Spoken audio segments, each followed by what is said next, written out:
Alright, hey guys, what's up? It's Arsenal Garage here.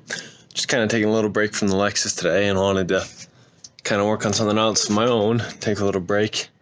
I've been working on that thing almost all day. But so today I'm going to be doing a little bit of work on this. So this is my new truck. It's a 94 F350 460 7.5 gas engine. So not the diesel, unfortunately. But it's a pretty sweet truck. It's on 35s. Runs real well. It's pretty clean for the most part, and it seems like it was well taken care of. But one thing that's a struggle with it, right, with these motors, is like gas mileage. Now, you're not supposed to expect great gas mileage with these. That's what my Miata's for. But I was hoping for at least some decent stuff, but the last couple Phillips I've gotten about 9 miles a gallon consistently. Highway, around town, whatever. It's just 9. Well, I realize it could be worse. So far, one thing I've done, I don't know. I'm planning on doing full back exhaust, but since it's free, went back and we chopped off the muffler. Also took off like 20 pounds or so. It's a heavy muffler. And surprisingly, it really isn't that loud at all. I think it's mostly the catalytic converter, so I'd like to do full dual exhaust and do some high flow cats at some point for it. But one thing I have seen to gain more power, better gas mileage, is they're what's called air horns. Now they're supposed to be like a velocity stack, right? See there, you can squeeze them, they're right in here. It was some weird idea that Ford had, I guess, for a velocity stack that didn't get executed very well. Now from what I've heard, people have said they gain more power and better gas mileage by taking out this center plastic piece and cutting off that quick those little velocity stacks. And by doing so, you're gaining more airflow and less restriction because of the way they did them. That's supposed to basically, if I think about it right, it's supposed to speed up the airflow into the engine, but apparently it doesn't really do that. So now the nice thing is, if this doesn't work and for some reason it runs worse, go to the junkyard, a couple bucks later, I've got a new one with them. So this is a nice mod if you're not if you don't want to be worried about reversibility. They're everywhere, these, so I can always go somewhere. Another thing I've heard of doing is taking off this intake snorkel. So we'll see about that. I don't know if that'll happen today, but we might try that at some point. I think we'll do them separately. So it's real easy. So basically what we've got to do, so we've got a hose clamp there. We've got 4 hose clamps there. So we're just going to take all 4 of those hose clamps off real quick, and then I'll show you once that's done. So super easy. As you can see, it's off. It's kind of interesting. It's almost like an H-pipe. But anyway, so this is their weird velocity stacks I'm talking about, or air horns as they're called, I guess. So basically I'm going to be I'm just going to be chopping it right there at that lip. So maybe a little bit in front of, but it's going to be basically identical to the other side. So you can reverse it, whatever, it'll be the same. So by doing that, we're going to see what that does and if that increases power. Okay, so rather than getting out power tools and anything either, which you could do, it'd be faster, but I just grabbed the hacksaw. Real easy, just like 2 minutes worth of sawing. So now what you're going to want to do, unless you have a different way, I'm just going to go over it with some rough sandpaper, clean up the edges, get off all of this, blow it out. Unless you want plastic in your intake and in your engine, I highly recommend just going over and cleaning them up real quick. It's super easy. You can even do it with a file, pocket knife, whatever you have. But there's those. So, like I said, I just cut it right here in front of that lip, and I think that'll work out great. Alright, so just went over, clean those up real quick. Still some fuzz from the rag. Like I said, just some coarse sandpaper, went over the edges, then pulled a rag through it, cleaned out most of that dust there. So came out pretty good, so just time to reinstall it. Don't mind me just sitting in the engine bay. So back installed, super easy. So we're gonna just start it up and go for a drive.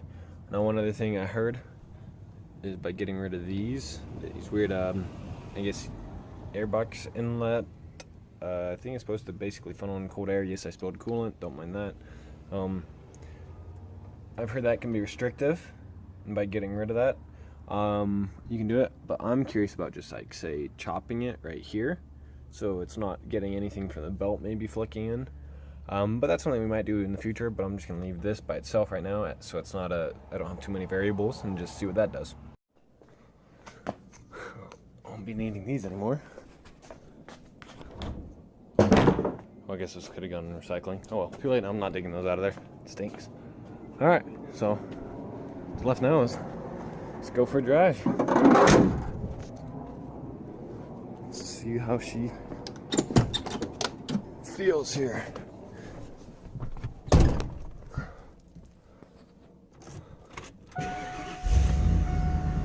Like I said, see, it's muffler delete.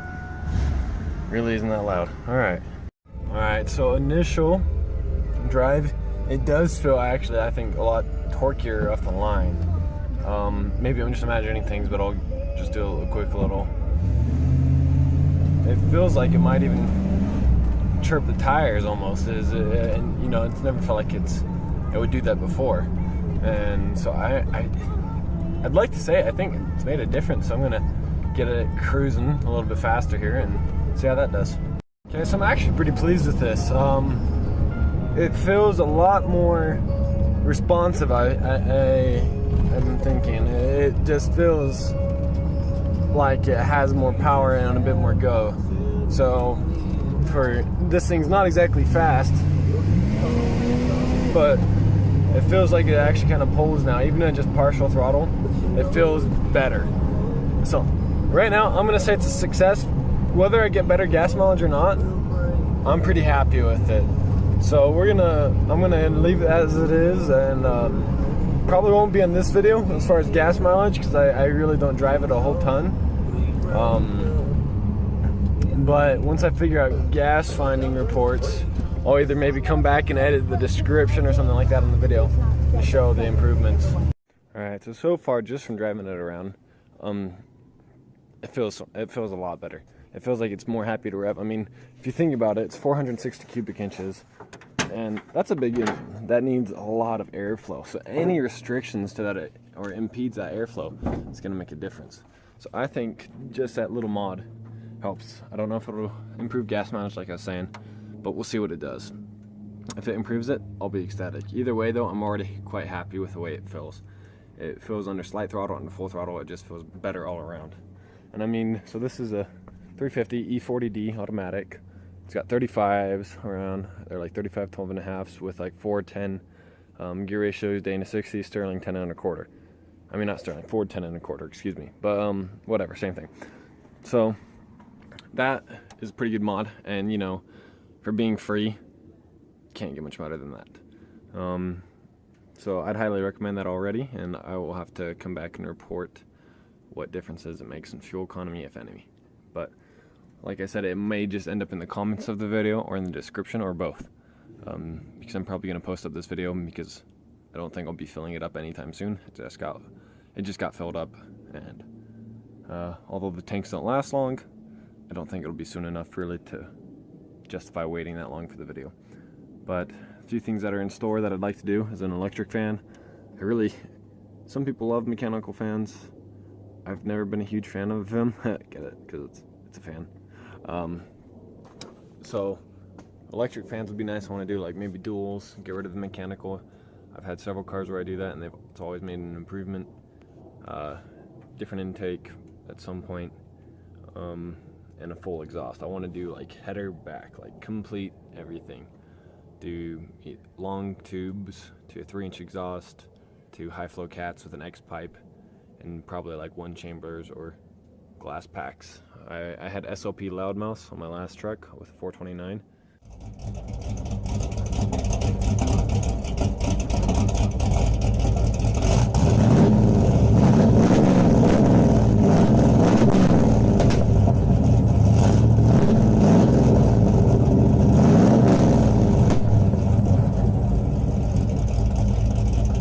Absolutely love the way they sound, so I'm thinking maybe something like that again.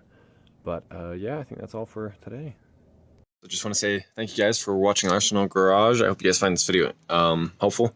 If you have any info or comments or anything like that, please put it in the comments. I'd be happy to get back to you on it. Like I said, I'll report my findings once I figure out the gas mileage. But for now, I highly recommend it so far. It really did improve the responsiveness of the truck. So I hope you guys have a great day.